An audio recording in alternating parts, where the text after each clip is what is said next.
তো বন্ধুরা, আজ আইপিএল 2026-এর মেগা ফাইনাল। 2 মাসের লড়াইয়ের পর কার হাতে উঠবে চ্যাম্পিয়নের মুকুট, সেটা দেখার জন্য আজ সমগ্র ভারতের ক্রিকেট ফ্যান, ক্রিকেট কুল অধীর আগ্রহ অপেক্ষা করছে। একদল চায় আরসিবি দ্বিতীয়বারের জন্য চ্যাম্পিয়ন হোক, আর একদল চায় জিটি দ্বিতীয়বারের জন্য চ্যাম্পিয়ন হোক। তবে বেশিরভাগই কিন্তু চায় আরসিবি চ্যাম্পিয়ন হোক। এখন দেখার বিষয়, দ্বিতীয়বারের মতো চ্যাম্পিয়ন হয়ে কারা নতুনভাবে ইতিহাস তৈরি করে। তো বন্ধুরা, আপাতভাবে আরসিবিকে শক্তিশালী মনে হলেও যদি আমরা পরিসংখ্যানের দিকে দেখি, জিটিকে কিন্তু হালকাভাবে নেওয়ার কোনো জায়গা নেই। যদি আমরা গ্রুপ পর্বে দেখি, আরসিবি এবং জিটি দুজনেই কিন্তু 14 ম্যাচ খেলে 9টা জিতে 18 পয়েন্ট নিয়ে একই রকম নাম্বার নিয়ে কিন্তু শেষ করেছিল। আরসিবি 1 এবং গুজরাট 2। আর যদি পারফরমেন্সের কথা বলি, ব্যাটিং হোক কি বোলিং, আরসিবি গুজরাট প্রায় সমান তালে, দুজনেরই ব্যাটিং তাগড়া, দুই দলেরই বোলিং তাগড়া।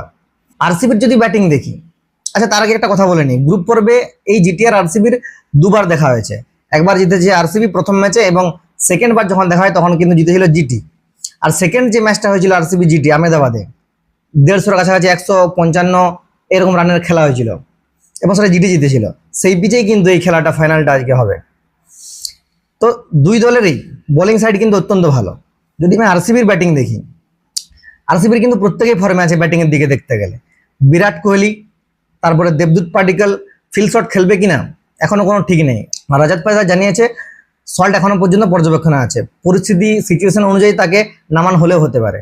তো যাই হোক, ভেঙ্কি আয়ার সল্টের জায়গা পুরোপুরি কিন্তু পচিয়ে দিয়েছে, বরং ভালো খেলছে। বিরাট, ভেঙ্কি, দেবদূত পাডিক্কল, রাজাত পাটিদার, এরপর ক্রুনাল পান্ডিয়া পর্যন্ত মানে ব্যাটিংয়ে ভালো অবদান রাখছে। রজত ভাই এক্সট্রাঅর্ডিনারি চলছে। এরকম যদি ব্যাটিং ফর্ম আরসিবির বজায় থাকে, ফাইনালটা জিততে বেশি কিছু অসুবিধা হবে বলে আমার মনে হয় না। তবে জিটির ব্যাটিংও ভাই একদম হালকা হয়ে নেওয়া যাবে না। ওদের যে টপ 3 মানে সাই সুদর্শন, গিল, বাটলার, জিটির পুরো ব্যাটিং লাইনে বলতে এই তিনজনই।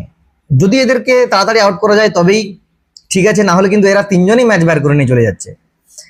গিল এবং সাই সুদর্শন এরা দুজনেই কিন্তু এই মরশুমে 700-র বেশি রান করেছে, একদম 722 গিল আর 710 সাই সুদর্শন। আর সেদিক থেকে আরসিবি দেখতে গেলে বিরাট একমাত্র 600 রান করেছে। বাকিরা এই তালিকায় সর্বোচ্চ রানের তালিকায় না থাকলেও খেলছে ভালো। যদি এরপর বোলিংয়ে আসি, দুই টিমের বোলিং যদি দেখি, গুজরাটের বোলিং লাইন, ভাই গুজরাটের বোলিং লাইনে 4 জন প্রথম 10-এর মধ্যে আছে। রাবাডা তার মধ্যে 1 র্যাঙ্কে আছে, যে 28টা উইকেট নিয়েছে এখনো পর্যন্ত সর্বোচ্চ। যদিও এই তালিকায় ভুবি আছে 2 নম্বরে আরসিবির 26টা উইকেট নিয়ে। আর সিরাজ, হোল্ডার, রশিদ খান এরা সবাই কিন্তু প্রথম 10-এ আছে। ফাইনালটা যেহেতু আর বোলিং পিচে খেলা হবে, মনে হচ্ছে আগের ম্যাচে যেরকম হয়েছিল সেরকম যদি হয় তাহলে কিন্তু গুজরাটের একটা ভালো রকম চান্স থাকবে। ওদিকে আরসিবির বোলিংয়ে ভুবনেশ্বর কুমার দুর্দান্ত বল। এই মরশুমে এখনো পর্যন্ত পার্পল ক্যাপ তার কাছে না থাকলেও এই মরশুমে সেরা বোলার ভুবি। তারপর হ্যাজেলউড পাওয়ার প্লেতে যদিও মানে পিটানি খাচ্ছে, তবে শেষের দিকে মানে স্লগ ওভারে দুর্দান্ত বল করছে, ভালো বল করছে। এছাড়াও ক্রুনাল পান্ডিয়া, ফাইনাল ম্যাচের এক্স ফ্যাক্টর ক্রুনাল পান্ডিয়া হতে পারে।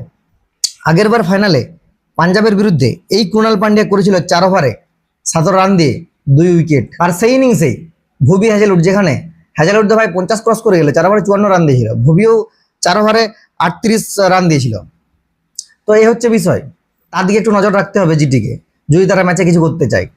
তো যাই হোক, আরসিবি এবং জিটি এই দুটো দলে ভাই এই বছরের ফাইনালিস্ট হিসেবে যোগ্য দল। নিজেদের পারফরমেন্স এবং যোগ্যতাতেই তারা ফাইনালে এসেছে। দুটি যোগ্য দল হিসাবেই তারা ফাইনাল খেলবে। এখন দেখার বিষয় ফাইনাল ম্যাচ কারা জিতবে, কারা মানে ফাইনালের চাপ সামলে শেষ হাসি আসবে, এটাই হচ্ছে বিষয়। তো তোমাদের মতে ফাইনাল কারা জিতবে, এবং তুমি কি চাও কারা ফাইনাল জিতুক, অবশ্যই নিজেদের মন্তব্য কমেন্ট বক্সে জানাও। আর ভিডিওটা যদি ভালো লেগে থাকে তাহলে অবশ্যই লাইক, কমেন্ট, শেয়ার এবং পেজটিকে ফলো করতে ভুলো না। ধন্যবাদ।